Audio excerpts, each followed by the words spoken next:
All right, what's going on, everybody? Welcome to the Oil Stream. Happy Monday. Thank you very much for being here. Dusty with you. Tommy Gazzola is going to be joining us from the rink. He'll be by. As always, the Oil Stream is brought to you by our great partners at Boston Pizza. Check out all of your Boston Pizza locations. Medium pizza's $5 off on game nights at Boston Pizza. That right there is a delicious deal. I think you got to be pretty happy with that one. Your reaction to everything from the weekend, we can get into that as we work our way through the show today. 780-218-9999. 780-218-9999 is where you can chime in. You can also hit us up in the nasty chat as well. There's obviously a few things to discuss. Tommy Gazzola will join us to do that as well. Evander Kane had availability today at the rink. People are loving what Derek Ryan had to say after the game on Saturday. So we'll probably maybe even hear from Derek Ryan a little bit later on in the show. If you're watching over on YouTube, whether it's live or archived later on and you've not yet subbed to the channel, we would really appreciate that. So fire a sub our way and hammer the thumbs up while you are here as well.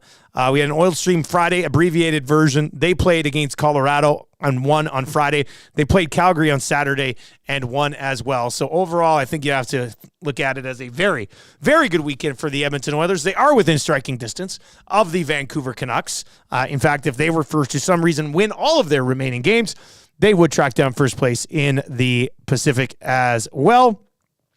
And, you can hit us up, 780-218-9999. Keyword for the EST Flyway to Vegas on the way around 12:40 today. But lots coming out of that Colorado game.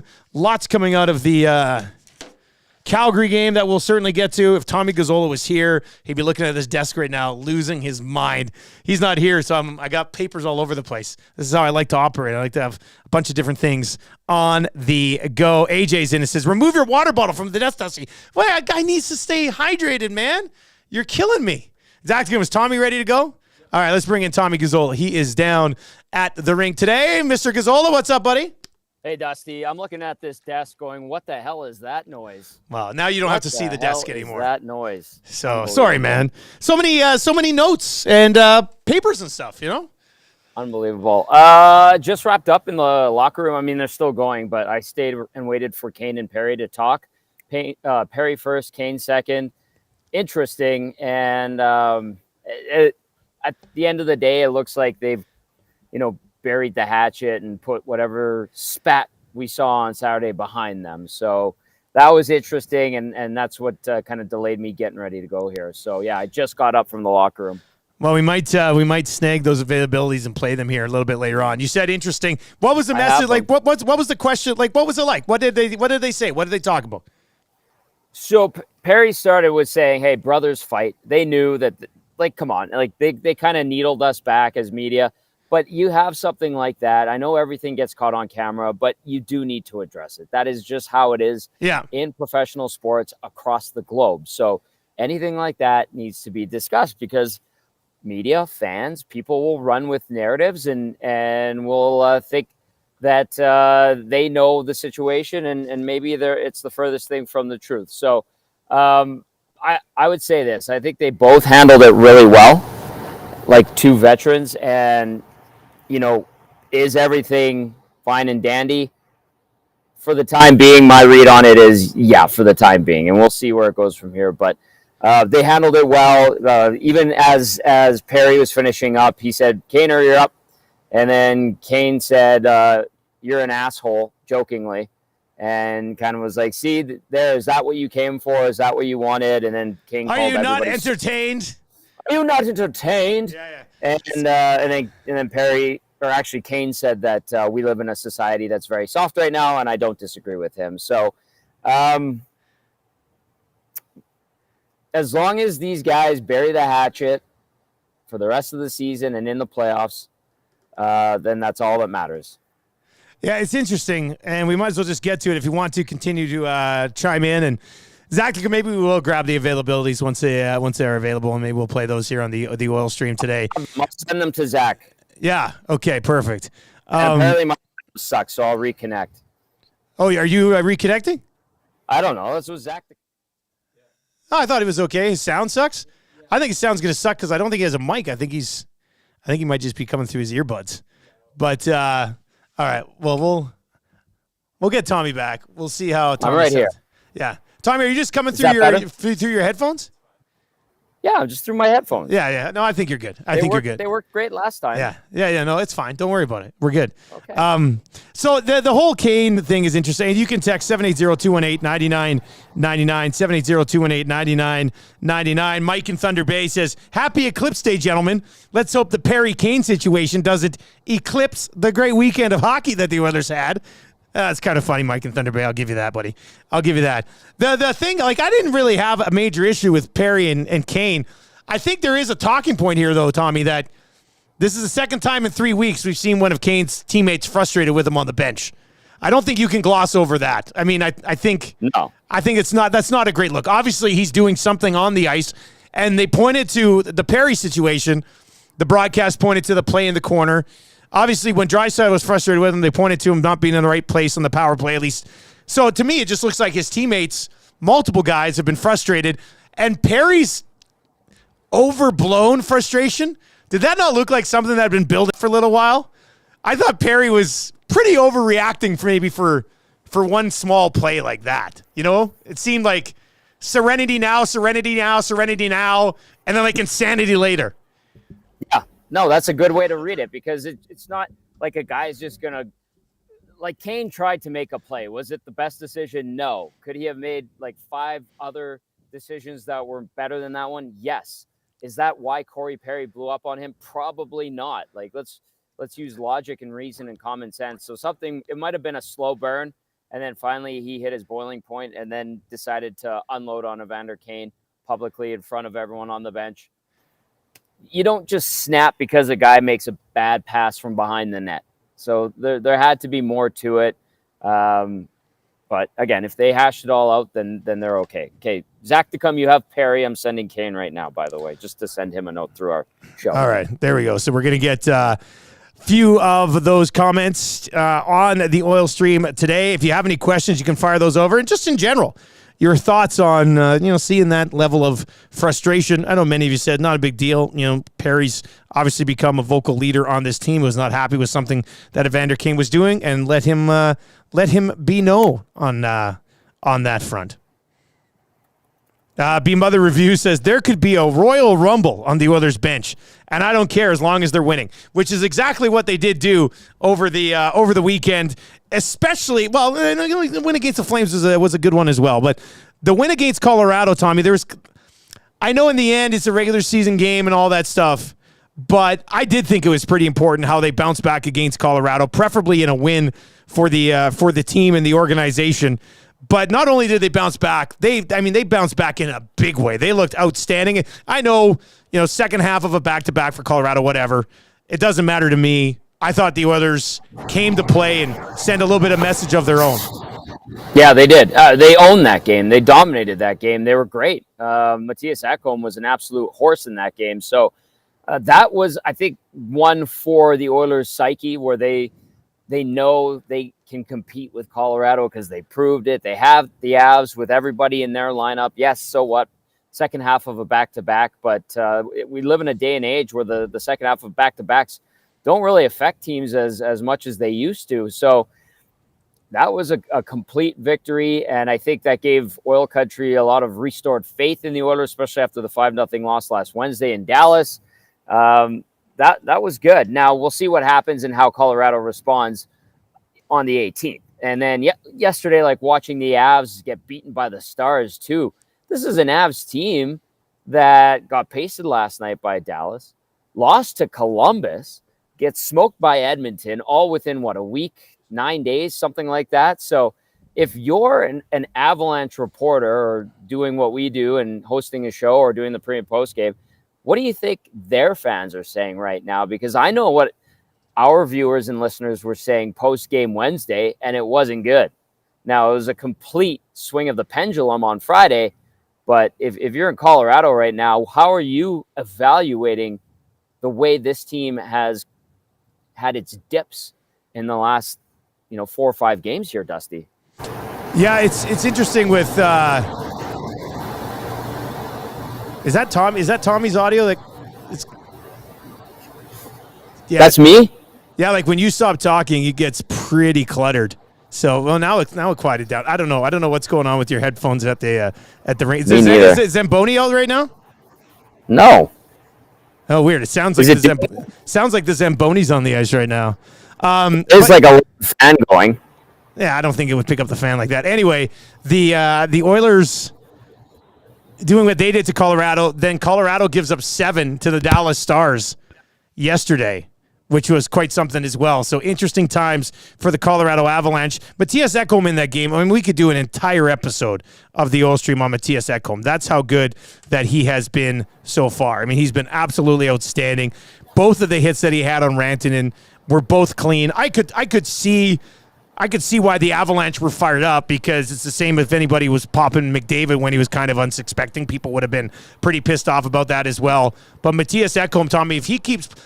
I'm not sure I would have ever said that Matthias Ekholm could be a true, legitimate X factor in a playoff series. I mean, I know he could be make a big impact in a playoff series, but to a guy that could kind of change a playoff series with a play like that, or how good he's all of a sudden been offensively over the last little while.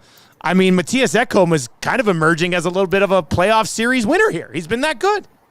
He's been excellent. This guy, like Dusty, that was him taking it to a new level there. So I watched that and I'm going, my goodness, like Matthias Ekholm is becoming not just like a steady calming presence, but he's like physically imposing his will on the Avalanche, and to knock out Mikko Rantanen, that's impressive. And with a clean hit, listen, like I don't know if he necessarily needed to fight. I know the Avs broadcast was kind of getting a little bit fired up about it, but I like this snarl that he's starting to show, and to me it's impressive, and hopefully that example that he's setting kind of helps out an Evan Bouchard to play a little bit meaner, a little bit tougher, a little bit stronger, use his body and his size and his strength, and do it the right way too. You don't want to take him taking stupid penalties or anything like that.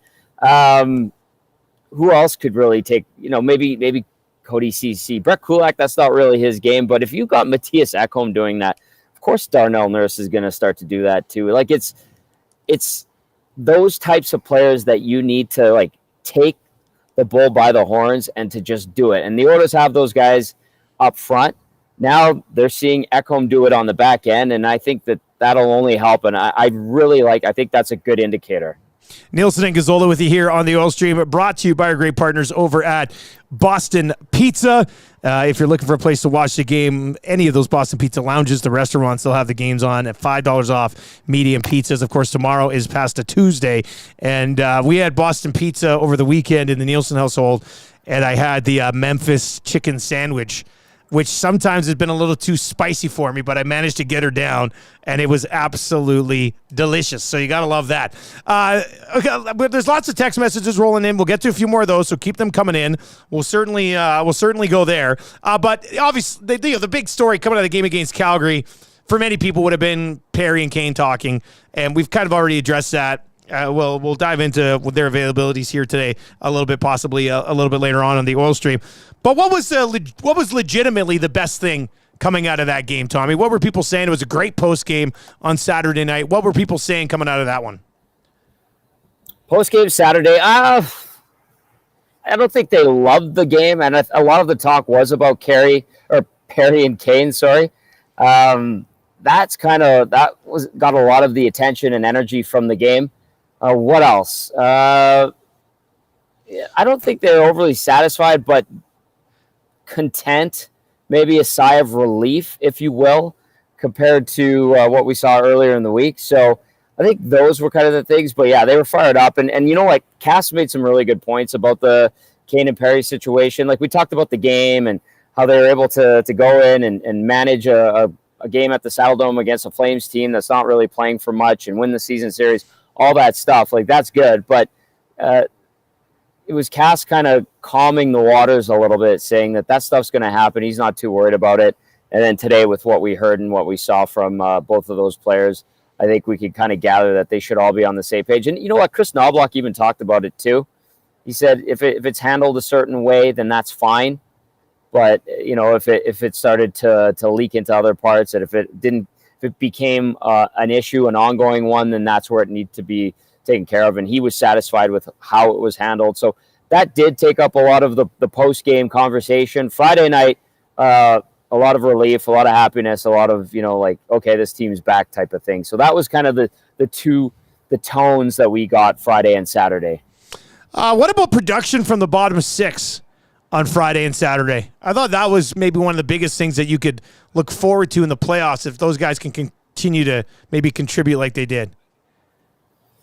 Great. I mean, it quiets down the people that are complaining about the bottom six. I think there's still people out there that look at the Oilers' bottom six and goes, oh, it's not good enough. Well, you have guys that have like 50 points in the bottom six. Adam Henrique sometimes is a bottom six guy, and you've got Evander Kane, who hasn't been particularly great in a while. Finally scored a couple of goals, which is great. He's starting to put up some points, and if he has a nice push in these last 6 games, could get closer towards 50 points. So I don't know, man. Like they're getting contributions from the bottom six, and I don't look at the bottom six and go, "That's an amazing bottom six." I look at it and I go, "That's a competent bottom six." It's not the reason why this team's going to sink or swim. It's going to be defensive lapses and goaltending. I mean, they're going to get their goals. The penalty kill can be a detriment at times, but the bottom six I think is adequate. And a lot of people are kind of still pointing a spotlight on it, and I go, really? Like that's what we're nitpicking when the problems are penalty kill going hot and cold, defensive zone mistakes and stupid plays, and busted pinches at the blue line and bad reads and stuff like that. Like that's where this team will live and die, is if it can clean that up in the playoffs. Not can the bottom six contribute, because it surprisingly has. And even though it's not a sexy bottom six, it functions well.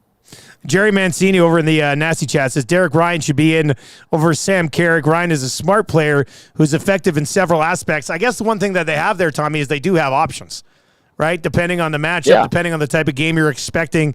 Carrick and Derek Ryan are different types of players, and now you've got that option as right shot, fourth line centers. Yeah.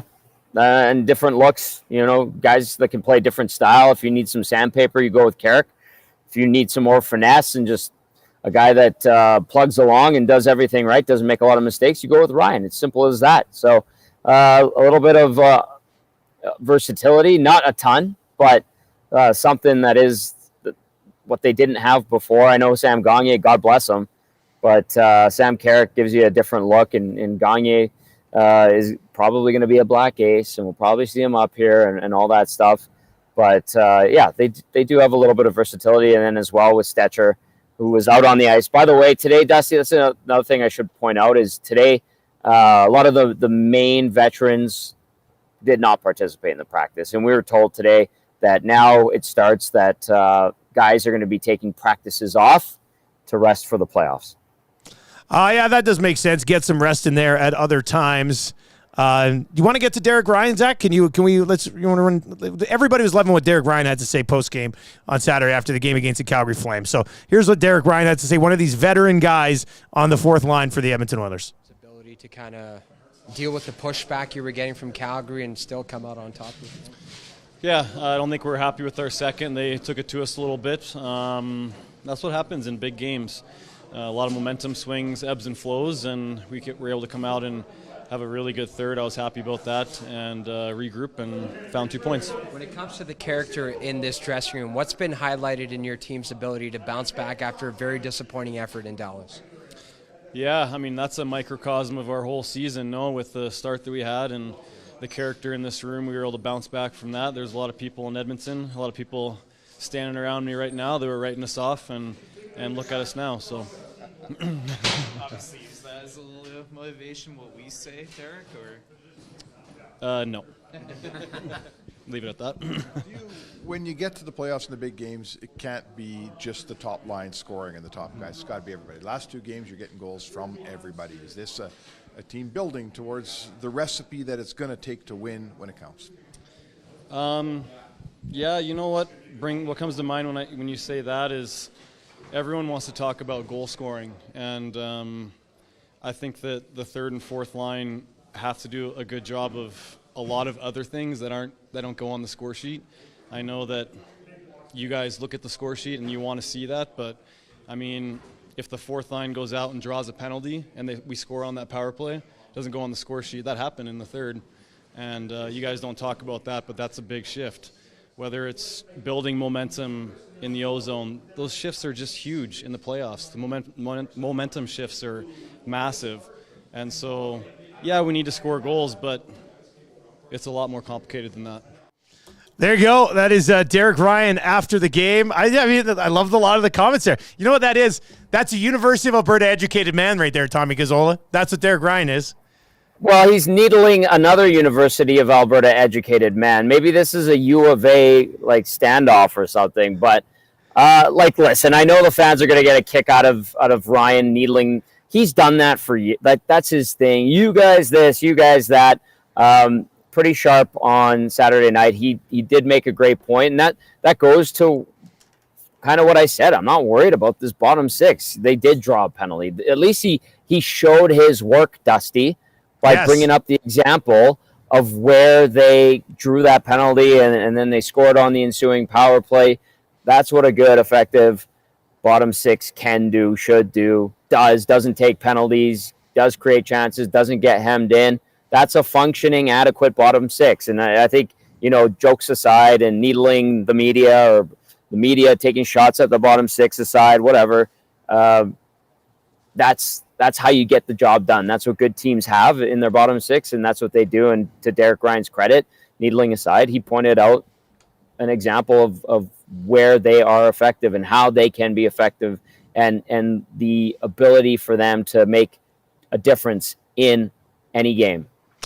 Nielson and Gazzola with you here on the Oil Stream every Monday, Wednesday, and Friday on Edmonton Sports Talk. Tommy, of course, with the Oil Stream pre- and post-game show for every single Oilers game, regular season, and playoffs. You can text us anytime, 780-218-9999, 780-218-9999, or hit us up in the Nasty Chat over on YouTube. Give us a thumbs up on YouTube. We have the keyword coming up for the EST Flyway to Vegas. We'll go there in about 17 minutes.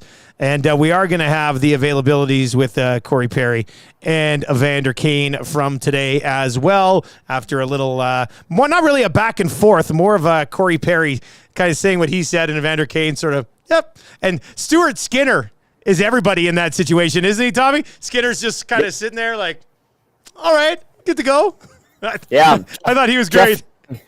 Jeff Lang as well. Langer's sitting there. Langer's seen a lot of stuff over his years in pro hockey, and Langer's just like, okay, are these guys done? Okay, no, they're not done. Okay, yes, no, okay, Perry going back. Okay, yep, no. And Skinner's just probably trying not to laugh, honestly, because when teammates, brothers, quote unquote, like Perry said, get into it, you just kind of want to watch and see how it devolves. But that's a national spotlight, probably a million people watching on TV, and for everything that happened, it ended up as best as probably possible. Well, we'll hear from Cory Perry first, Zach. You can get Cory Perry ready. I'm going to get to a couple of text messages first, though.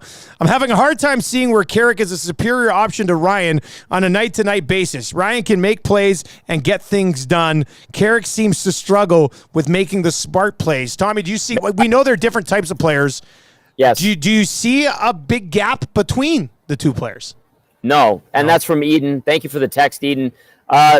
No, there's no big gap between the players. Like, yes, Derek Ryan is a better playmaker than Sam Carrick, but Sam Carrick can go out there and be a shit disturber and provide some jam and sandpaper that Derek Ryan simply cannot. And that's the difference between the two.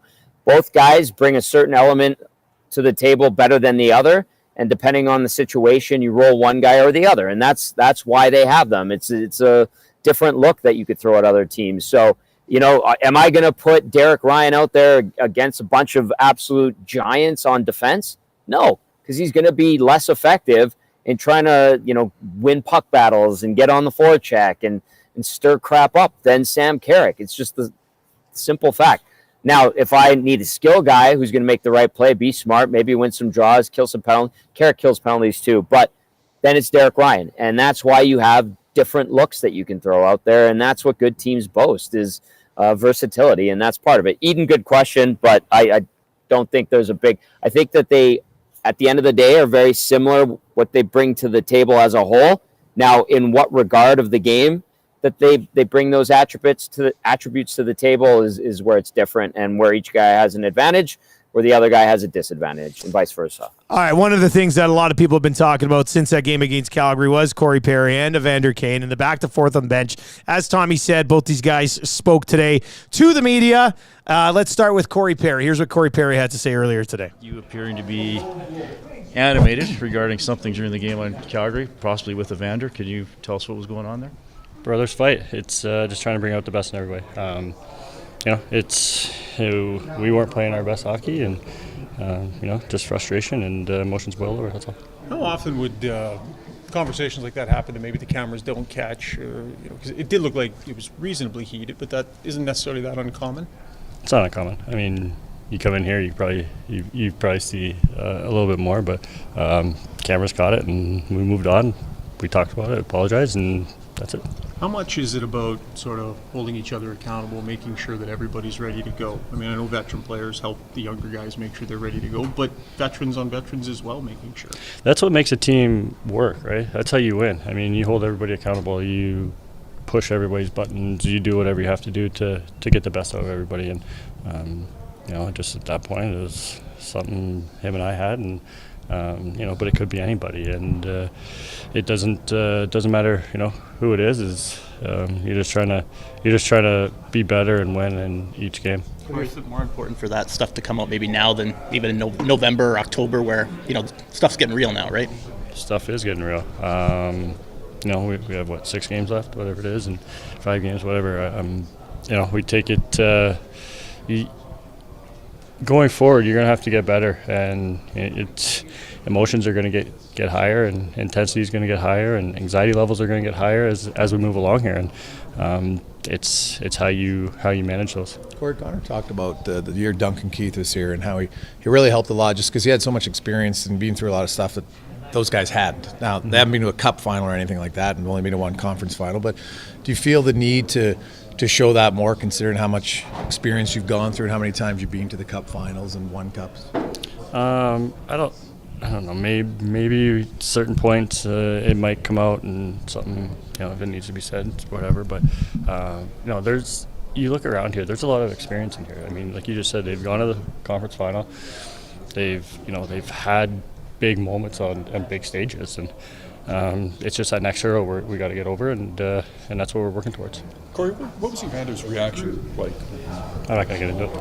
So, Corey, when mistakes are made late in the season, you want to nip them in the bud so that if you make the same mistake in the playoffs, that's when you really get burned? Is that how you have to, yeah. In the playoffs, everything's under a microscope, and it's a 3-2 game because you make a mistake. Exactly. It's that 3-2 game could be in Game 7. So, and all of a sudden your season's over.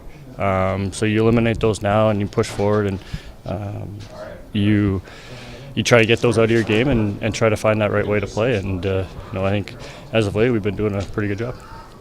All right, there you go. That is Cory Perry from earlier today. Obviously some good veteran insight. And Tommy really comes across as like a voice that room has desperately been lacking outside of having Duncan Keith for that small time.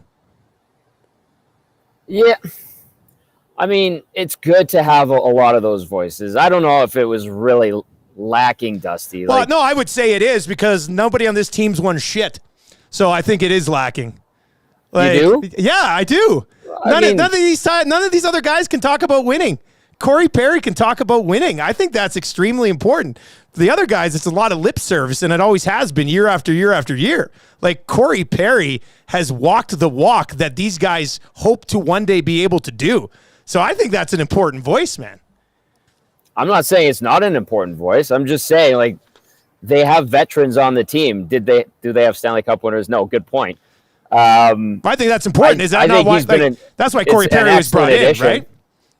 Sure, and to add and provide depth on the ice, in which he has done. And him asserting himself the way he has, and then speaking the way he has like that, I think also is a tell that he's very comfortable with this group right now. So that is a guy that's quickly found his voice and isn't afraid to lend it, and then also pass on his experiences in the game. So point taken. But like they've had veteran guys, but yes, he's a guy that's done it. So fair enough. Well, yeah, they've had veteran guys who haven't really done it, or like I think the best thing about Perry is that he's done it in the role of being one of the big guys.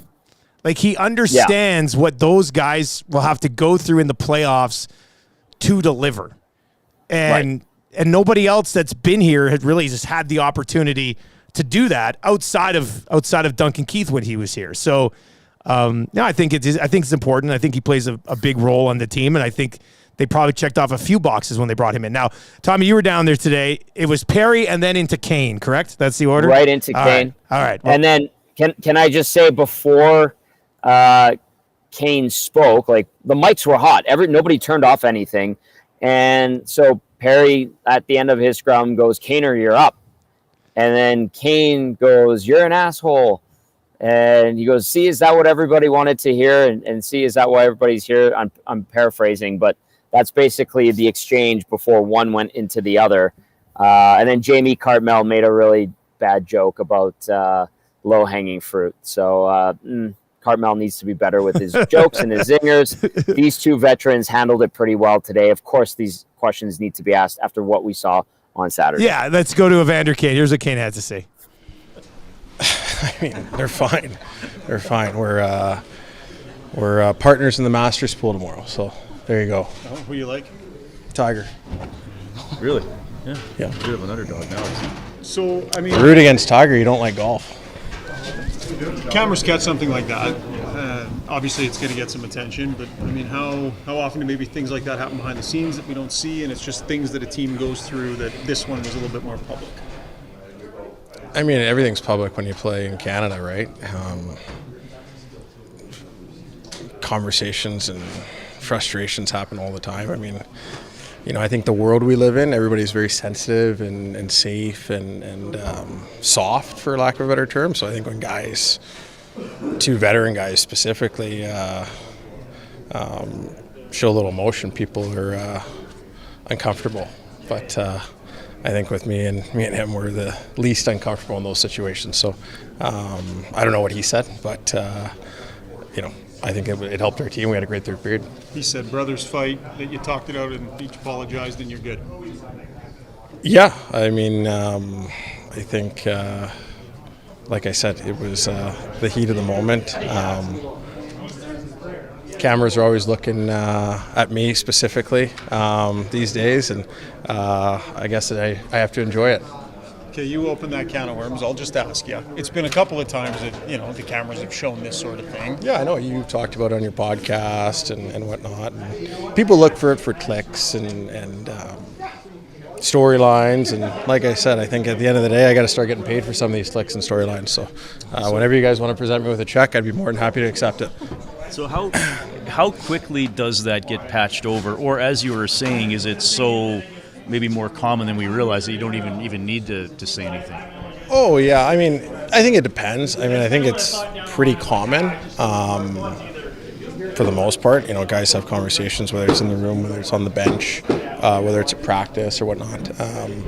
But it's literally, when it's over, it's over. We move on and, get ready for the next play and the next shift. It's more important that stuff like this happens right before the playoffs to get everything out than, say, in October or November. It's just stuff kind of getting real. What do you mean October, November? Well, stuff's kind of getting real. We've got 6 games before the playoffs start. October, November? No, now. We have 6 games before the playoffs start, and it's more important now to get your game fine-tuned than it would be, say, in October, November. Make sure everybody's on the same page. Well, I don't know. If you asked us that in October, November, we probably would have said it's pretty important now. So, no, I think, it's just in-season thing that happens, whether it's now or in the playoffs. Things happen, and guys are competitive and want to win and want to make each other better, and that's one of many examples how you can. You know what successful playoff hockey is supposed to look like. What would you say about this group's kind of rounding into form and hitting stride in time for that? Yeah, I mean, you've seen good teams recently throughout the league struggle down the stretch or haven't had their best game or haven't been playing the way they have been for the majority of the season. And I mean, you obviously want to feel good heading into the playoffs and have your game in tip-top shape, but at the same time, when the regular season ends and the playoffs start, it's a clean slate. It's a new season. And, as much as we want to talk about having our game in the right order, which you do, none of that matters come game one. It's all about what you do in game one and then game two and game three and so on. So it's a different season. Even more evident when teams make the playoffs, weaker teams playing a stronger team, they figure, okay, we start again now. And they figure that we got just as good a shot in the playoffs as the stronger. For sure. I mean, I think if you're... Yeah, I think if you look at the teams out east, right, there's 5 teams going for the last playoff spot or last 2 playoff spots. Whoever gets in there, they're going to think they got just as good a chance as anybody, and they do. And sometimes when teams have been playing quote-unquote playoff hockey for a long time down the stretch with their lives on the line, that can benefit a team. You look what Florida did to Boston last year. So, like I said, the playoffs are a new season, and you got to be ready to go come game one. There you go. Evander Kane, Cory Perry, it's chatting on the bench on Saturday, chatting with the media today. And now, if things remain calm and cool, it's end of story for now with those two guys. And they are buddies in the master pool, right? Let's say they're on the team together in the Masters pool. So I don't think their pick of Tiger Woods is going to go very far. No. But outside of that, I mean, it's good to see that they're put together in the Masters pool. I think that's okay. Yeah. They handled it very well. I'll say that. They handled it very well. Hopefully what they say is true, that it's been put behind them. But there's going to be people watching them from now until the end of the season regardless. I'm curious to see how this goes. Fans of the team are curious. Outside fans from different markets are going to be watching those too. That's just the nature of the beast. But today they handled it well. Let's see where they go. And they talked about it. The proof will be in the pudding. Game 1, game 2, game 3, game 4. Are they all pulling in the same direction? Or are they having little tiffs here and there, and it's causing them to implode? So we shall see. So far, so good, the way they handled it, but time will tell. I got a lot of respect for Evander Kane asking for a check from the Got Your Back podcast. I like the play. I think it's a smart move. Who knows? Shoggy's building a simulator, a golf simulator in his garage. He can probably flip Kane a couple of bucks. I mean, he probably can make that happen at some point. Right? I would think so. And Evander makes a lot of money, and yeah, I guess he does okay too. So, but you know what? I'm just going to leave it. All right. Sticking with Evander. And look, if you are listening right now, you can text us 780-218-9999, 780-218-9999. Hit us up in the nasty chat as well. Hammer the thumbs up over there if you'd like to as well. And we can certainly get into more of those messages. They continue to trickle in here today. But on the Evander Kane discussion, Tommy, how important does this guy become? We were asked today on 3 Questions Too Many today on the Nielson Show. Is it more likely he becomes a major factor or a non-factor in the playoffs this year? And Eric and I were both saying, well, it's a lot closer to being a major factor than a non-factor, I would think. When we had Brashad on from the Got Your Back podcast this morning here on the Nielson Show on Edmonton Sports Talk, he said he's always thought that the Oilers would have to win with Evander Kane in the top 6. Hasn't got much of a sniff around there lately. But Tommy, how much does he factor in to the end result being a Stanley Cup here for the Edmonton Oilers this year? What do they need from Kane to be Stanley Cup champions at the end of the year? Yeah, Schauger was talking about that. They need him to be in the bottom or top 6 for them to make any noise. We heard that today as we were all assembled together, waiting for this, light practice to wrap up. Whether Evander Kane's on the second line, first line, or third line, they just need him to be an impact player in a positive way. If he can make a third line into a 2B, fantastic. Like, if they can roll out 3 lines that can tilt the ice the way the Golden Knights did last year, I don't give 2 craps if he's on the quote-unquote first line, second line, or third line, as long as they're all contributing and they're having a huge impact on the team in a positive way. It's up to Evander Kane to decide if he wants to be that guy and do that. Yes, he's going to need the right players to play with him. No, I don't think it's Leon Draisaitl that he needs to be playing with, because they clearly don't click and mesh. So, labeling it a first, second, third line and saying that Evander Kane needs to be in your top 6, is important to some, like our friend Ryan. I just think that if he's playing 15 to 17 minutes a night, those better be damn good 15 to 17 minutes every single night. He can't be lollygagging. He can't be doing TV turns. He can't be making poor decisions in the offensive zone that lead to pucks going back the other way. He needs to be impact player Evander Kane that he has been in postseasons past, that he has been in regular seasons past, that he has not been for the majority of this season outside of maybe the first couple of months. That's all I'm looking for from Evander Kane, because if you can attack in layers, regardless of what quote-unquote line 1, 2, or 3 looks like, that's all that matters, and that's what's going to get you wins in the postseason. So does he need to be in the top 6 to have an impact? No. Does he need to be in the top 6 for this team to win a Stanley Cup?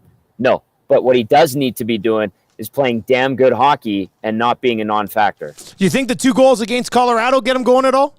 I hope so, for the sake of everybody in this damn city. So maybe. I mean, we've seen Connor Brown just get on an absolute heater. I say that in jest, but it's good to see. And he's carrying the puck with confidence, and he's making plays. He's going to the net. He scored more goals than Kane over the last month and a half. Yes, so, he has. And so, I am saying it in jest, but to his credit, he's been playing well. And all it took was for one to go off of him and in against Washington, and now he's feeling it. So maybe it's the same way with Kane. He gets an ugly one to go in, gets another one that night. Now maybe he starts to fire the puck with a little bit of panache, and maybe he starts going in. Maybe he starts feeling good. So we'll see.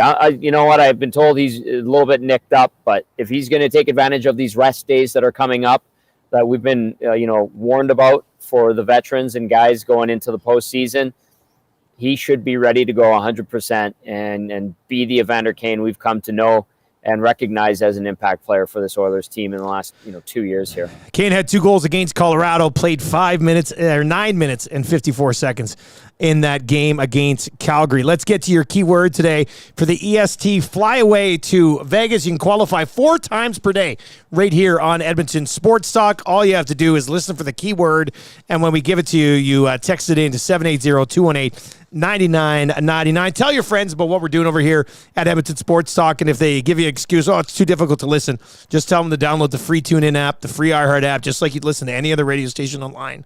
And you can listen to us over there. And you can listen for the keyword to get in here on the 2 nonstop flights, 3 nights accommodations, tickets to a Cirque show, presented by Fly YAG and the LVCVA. Nonstop flights to over 50 destinations. Your sports trip starts with a nonstop flight from Fly YAG. Visit www.flyyag.com for more. WestJet's added some directs to Montreal and Ottawa as well. That was announced earlier today by our friends down at the airports. Today's keyword on the oil stream is hearts. Hearts.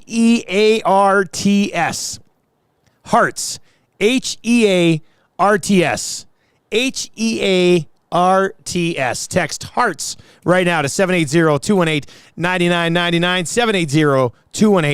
780-218-9999. Best of luck to everybody. We will call a qualifier in about 6 minutes. Zactic will call somebody up, and you will be our qualifier for today. The Edmonton Oilers with 2 wins over the weekend. 3 points back of the Vancouver Canucks right now, Tommy. But they have a game against them. They have a game in hand. So they do essentially control their own destiny for top spot in the Pacific. Does it matter? How much does it matter, top spot in the Pacific in your mind? It would be nice to see the Oilers win the division for the first time in 37 years. But, I mean, let's take a look at where the standings are today. I know if Edmonton was to go into the playoffs today, they'd be facing the LA Kings. It'd be the Kings today, yeah. Yeah, I would appreciate that matchup. There's no easy matchup. I know that everybody is well aware of that, but if Edmonton gets first in the Pacific, that would be a nice feather in their cap. People in Vancouver are probably worried about why they let it slip out of their hands, and then Edmonton would maybe end up with the Golden Knights or the Preds. I know, that's the thing. I don't know, man. It's funny. It doesn't matter. It doesn't matter. Like, they could finish first and still play the Golden Knights. They could finish second and play the Golden Knights. Like, it's all going to come down to the final week of the season. So it's kind of crazy for fans to be worried about it right now. Let's see how it sorts itself out. Yeah. But what it does is it secures home ice in the second round if you get first, which is great, and that's good to have. And bottom line, these are going to be tough matchups. all 4 rounds for whoever makes it out of the Western Conference. The 3 rounds to get to the final, and the 4th round is going to be insanely hard. I think this is like the toughest year matchup-wise we've seen in the West in a long time. I can't wait to watch what happens with the Oilers in the playoffs. I'm curious to see how the rest of the postseason breaks down. Are our suspicions about the Vancouver Canucks in the postseason going to come to fruition? Which Winnipeg Jets team shows up?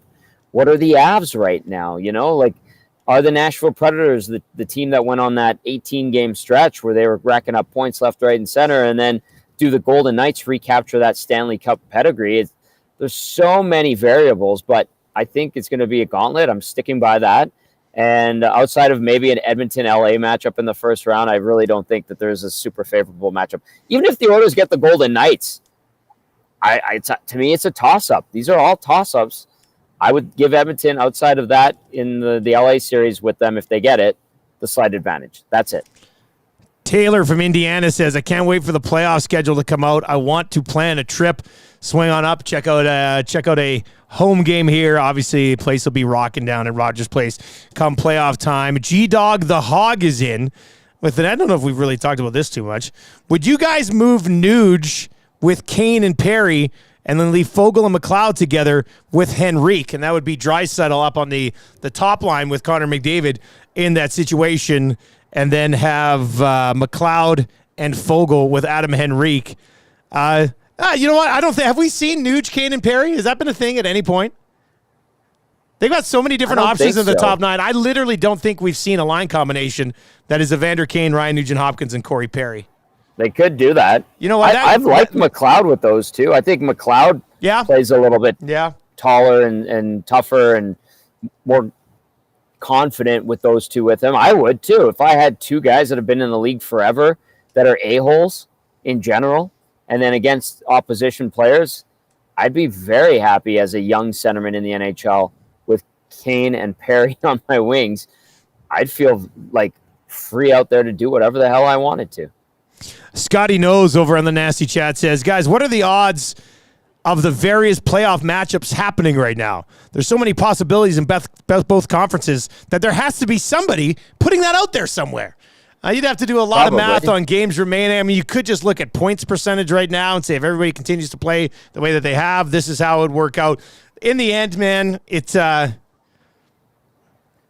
the most ridiculous thing percentage-wise when it comes to like postseason scenarios that I saw. I think it was this morning. Is that Philadelphia only has a 17% chance of making the playoffs anymore? Like, what the fiddlestick happened to the Flyers? And like Tortorella being a sweetheart to the media last week, like I wasn't buying that for 2 seconds. But yes, there's all kinds of percentages and stuff. I'm not a math guy. I just let the chips fall where they may, and then you deal with the consequences later. I think the Flyers just became who we thought the Flyers were always going to be all season. Took them 70-something games. Yeah, to kind of realize it. And then some other teams obviously started playing a little bit better. D. White over in the Nasty Chat says, I find it interesting that they're starting the playoffs on a Saturday this year when they started the playoffs on a Monday in 2023, 2022, and 2021. Says Bettman making it tougher on Edmonton. So that's the reason, Tommy. That's the reason they're going to start the playoffs early, because they just don't want the Oilers to win the Stanley Cup. Correct. Yes, Everybody is against Edmonton in the NHL, and I'm just going to put it out there right now. We're not even talking about officiating yet. Can you imagine? I mean, we did it at the old place, but playoff officiating here on Edmonton Sports Talk. My God, when you talk about clicks, playoff officiating is going to provide us with thousands and thousands and thousands of clicks. Forget Kane and Perry. Let's just go with playoff refs. I almost tweeted the other night, I love watching linesmen fake drop the puck only to throw out a guy, then fake drop the puck to throw out the other guy. I almost did that, but then I was like, no, I'm not. I went to Trevor. I was like, do you think I should? He goes, yeah, you should, but I hesitated and ultimately deleted that draft because I get so annoyed by that stuff. Can't wait. Michael over in the Nasty Chat says, I have $190,000 on the Oilers bringing home the Stanley Cup. How confident should I feel about the boys' chances going into the playoffs? Now, Michael, you need to clarify here for a lock shopper like myself. You've bet $190,000 on the Oilers to bring home the Stanley Cup, or you could win $190,000 if they win the Stanley Cup. Yeah. That's a significant difference on if you're winning it or you've laid $190,000. So I'm going to need more details on this. But you should feel just as confident about the Oilers winning the Stanley Cup as Stars fans feel about the Dallas Stars, as Colorado Avalanche fans feel about the Colorado Avalanche. So, yeah. Jerry Mancini says, how scared were you guys when Hyman got that puck in the foot? That was a big scare. Would have been a huge loss. Yeah. Yikes. That's a tough ricochet. And that thing was a hot little rocket coming off the stick of Bouchard and went off the defenseman's. Man, would that suck. Shin pad, yeah. Holy smokes. You could just see how annoyed he was when he skated off, too. It's like, oh, damn it. You know what? Okay. A guy who makes a living in front of the net, I mean, that body's got to be pretty bruised up throughout most of the season, I would think. He was not on the ice today, taking that rest, getting better, probably got a massage from Steve Lyons, the Oilers massage therapist, and just all-around great dude. All right, we had some clarification from Michael. It's a $20 parlay, and everything else is already hit. Okay, that makes more sense. That makes more sense. So I feel pretty good. Now, Mike, I am wondering, like, can you cash it out? Is there a cash-out option on this?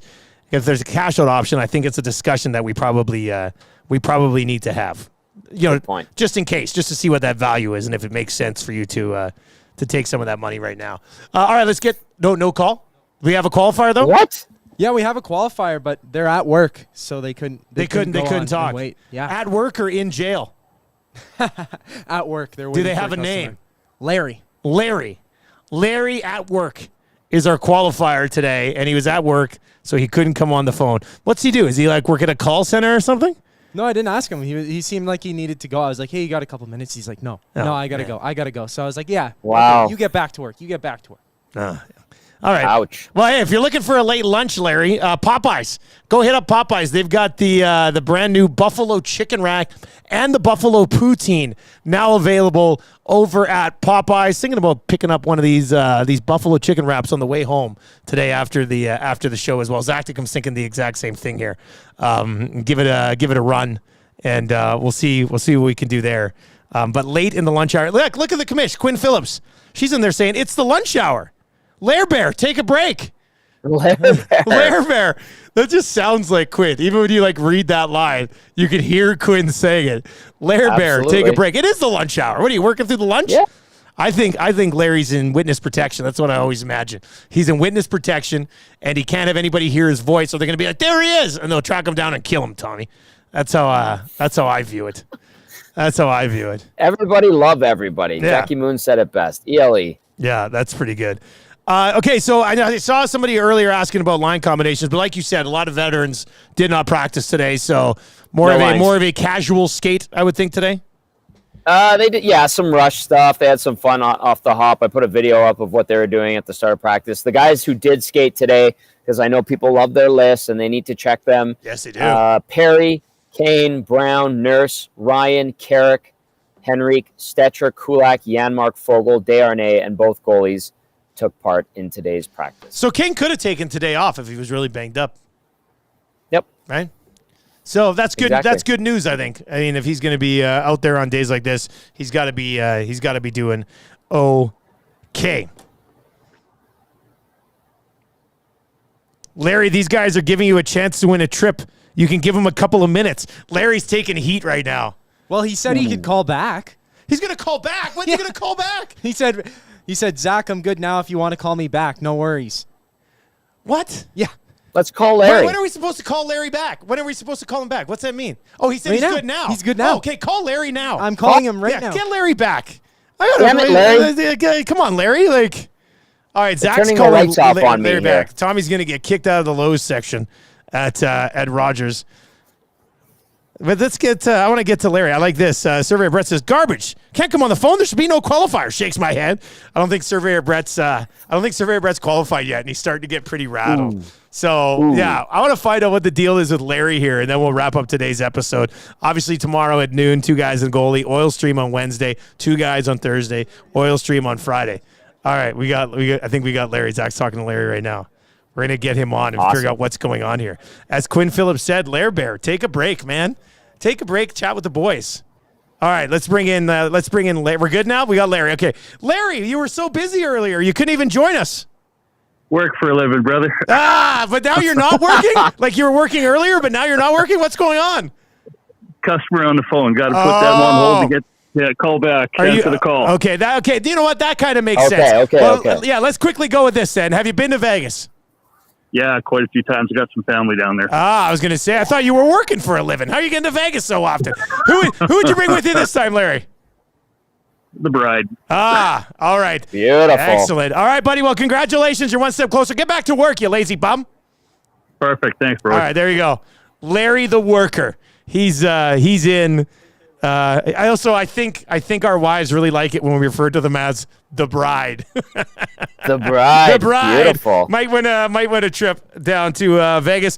4 more chances to qualify tomorrow right here on Edmonton Sports Talk. You'll have a chance to qualify on the Nielsen Show, on the Hangout, on the Lock Shop, and 2 guys and a goalie tomorrow as well. Right here on Edmonton Sports Talk, on TuneIn, on iHeartRadio, on YouTube, available as a podcast later. And, of course, you can still listen. Go to EdmontonSportsTalk.com. You can listen. You can click Listen Live or Watch Live. We got you covered there. Tommy, you get home, buddy, and we will talk to you Wednesday on the Oil Stream. Yeah. I'll be in tomorrow for the Hangout with Kurt Hill and Kevin Radomski from the Oil Kings. That's a great hangout. Well, I'm looking forward to that. See you tomorrow, man. See you later.